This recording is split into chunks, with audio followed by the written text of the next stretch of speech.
Hi, Matthew. Welcome to the PowerTalk Show powered by Business Talks Weekly.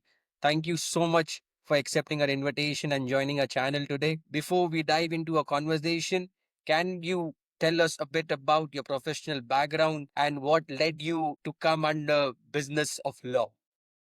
Well, I'm from the South Plains of America.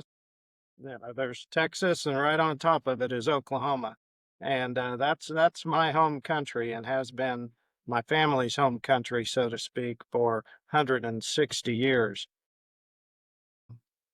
I come from a professional family. My mother was a doctor, grandfather was an accountant. I grew up and went into law because it seemed like a sensible thing to do, and I thought I was going to be a Washington lawyer. Used to live back in Washington, D.C. And then I just decided I didn't want to do that. And I moved back to my hometown, which is a small city, and did whatever it took to make ends meet. Learned the law business, as we say, on the cold, tough streets of Enid, Oklahoma. And then after that, I did that for about 15, 20 years. And then I had a midlife crisis and started a law firm. And we have 20 lawyers in 8 different markets right now and are probably about to add another one. I've got some interviews here over the next couple of days. So we're spread out from San Antonio in Texas up to Kansas City, which is on the border of Missouri and Kansas, and then over to Denver, Colorado. That's interesting, and thank you so much for a short brief. So, Matthew, what exactly do you offer under your firm? What kind of services and who do you cater to? Who are your clients? We represent mostly small businesses. Now, some of them, when we work with them, grow to be kind of larger businesses. So, entrepreneur space is our space. And, a lot of the big law firms don't want to work with them. They don't think they're worth working with. And we love working with them. It's really inspiring. And we help them with their problems. If they get in a lawsuit or having partners with the owners of the company, if there's more than one owners, we help them with their opportunities. So we work a lot in the trades, so HVAC and plumbing and electrical. And yesterday we were working with some technology company that has contracts with the state of California. This morning, Noel and I were working with a company that's doing geologic hydrogen, which is a pretty crazy new technology. But the owner of the company was kind of tickled because she's like, "How do you know all this stuff?" I'm like, "Well, I used to work for the geothermal division of Department of Energy, so I know all this stuff." And so we just find entrepreneurs that we love working with and continue to grow with them and help them stay out of trouble and then capitalize on their opportunities. That's interesting. So, Matthew, you work with so many different verticals. What is the biggest challenge that you face to scale it? To scale?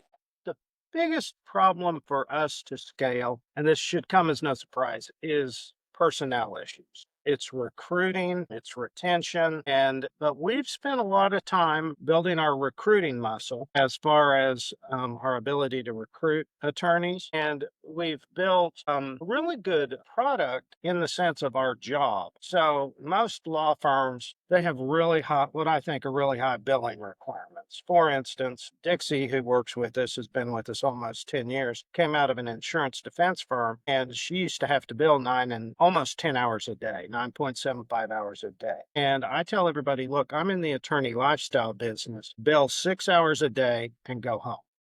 And we're able to do that and maintain profitability because we run efficiently, and the way we invoice and our case finance system makes our collections rates a lot higher than other law firms. So it gives us some real financial strength.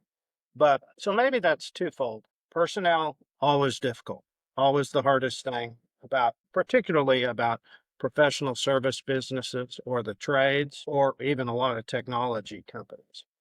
And then for us, also, case finance in the legal space is a difficult deal, but we're really good at it. Our CFO, Tricia, is just spectacular. Matthew, that's interesting because you mentioned technology and AI and the large LLM models are coming into space into the business world. What's your take on about it? And what do you see? What will be the business challenges that they will face? That's a great question, and I'm a little bit of a contrarian on this. So I'm a member of several law firm owner groups, and in one of them in particular has got a lot of really techie attorneys. For instance, one of the guys had the second website ever by a law firm. And he was second by like a day. Okay, so he's serious tech guy and has done a lot with AI. And they are very concerned about it, and they think that it's going to have a major impact on the law and on the law business. I am a lot less concerned. I think with the law, it's going to make some of the junior work easier. It's going to help some of the baby lawyers do things. Um, and I have a friend who's a really, really sharp M&A attorney in Denver, and he is using AI really to outline his deals. Not to do his work, but just to make him more efficient. So I'm not alarmed about it. I think it's going to be a great tool, like the internet was a great tool, or like word processing was a great tool. I mean, I know these are I'm comparing some apples to oranges here, but I'm not freaked out that it's going to be a major disruptor in the legal industry. Now, are you ready for the funny curveball? Yeah. Okay. So what's going on in our world is a lot of our clients are AI is actually making us work in this regard. Okay. So a lot of our clients are going in between meeting with us, they'll then go do an AI prompt on their case. And then they'll come back to us and second guess our recommendations in our work. My God. Yeah. Right. And, maybe 5 times out of 100, 5% of the time, AI has a good point, but usually it's something like, "Okay, yes, but here's reality." And so, for instance, I was in Oklahoma City yesterday with Lexi, and she has a client that kept asking her all these difficult, tough questions by email. I'm like, "Lexi, it's not him. He's going to Chat GPT or Grok or whatever and asking questions. And so you're just going to have to respond to him because he's got air quotes another lawyer that's armchair quarterbacking, second guessing your work." And I said, unfortunately, it's making you more work. But so that's those are my long-winded thoughts about AI. But that's interesting, Matthew. How do you see copyright playing a role in this AI world? Because there might be certain images, video that gets generated through AI systems. How do copyright infringements work in this world? I don't think they work very well. Ah, I ah. mean, I saw something about one of the congressmen or senators talking about how, I don't remember, it was one of the big tech companies, how their AI is just trampling copyright issues. You have properly identified something that is going to be major source of contention and probably litigation and probably legislation. So yeah, that's a big deal. Big, big, big deal. Hopefully, we will have something in place which protects the rights of each and every business. Well, yeah, and I was just thinking about it from a, domestic standpoint in America, but think about, worldwide and think about, smaller countries. So, how are you going to enforce your UAE copyright in Saudi Arabia or Syria or Egypt or whatever?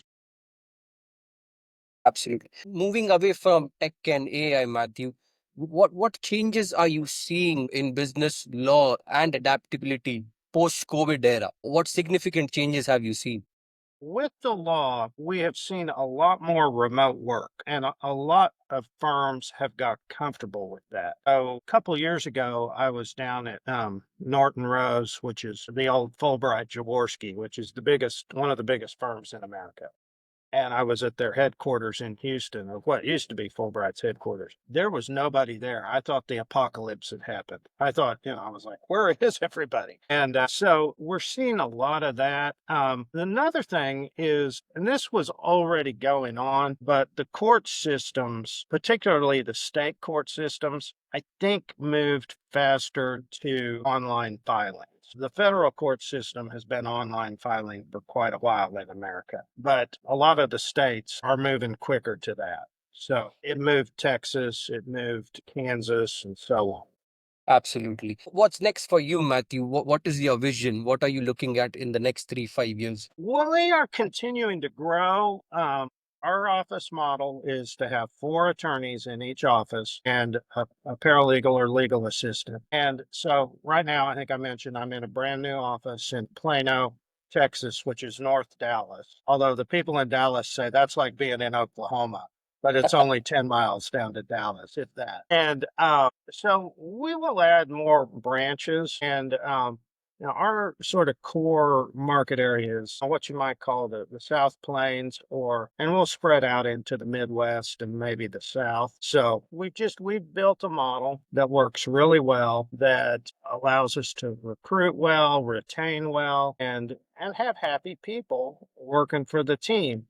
So, for instance, whenever we go into a new market or jurisdiction, I always get the bar license, which you can do by reciprocity in most states. So, next Tuesday, I have to go to Des Moines, Iowa, and swear in before the Iowa Supreme Court. So, we'll set up a branch in Des Moines and Omaha, which is Nebraska, but I'm getting that license too. So right now we're working on Texas because I think everybody in the world knows everything's big in Texas. And, these cities in Texas have grown enormously. The Dallas Fort Worth Metroplex will surpass Chicago as the third biggest city in America 4 or 5 years. So these are really good big markets for us. Houston too. What one piece of advice would you give to the upcoming generation that is coming into the law space?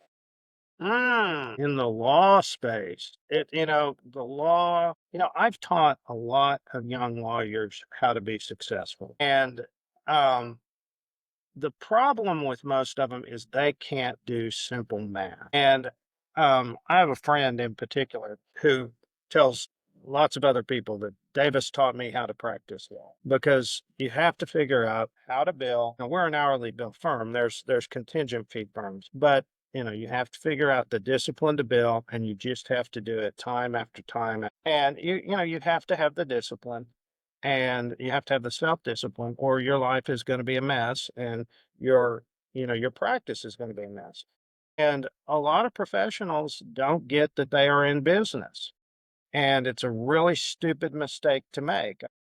Where I tell people, look, I tell my team, at the end of the day, we're just plumbers pushing paper. And what I mean is, we're providing a service. People want a solution. They don't want to hear a bunch of stupid, esoteric nonsense about with a bunch of Latin phrases in it.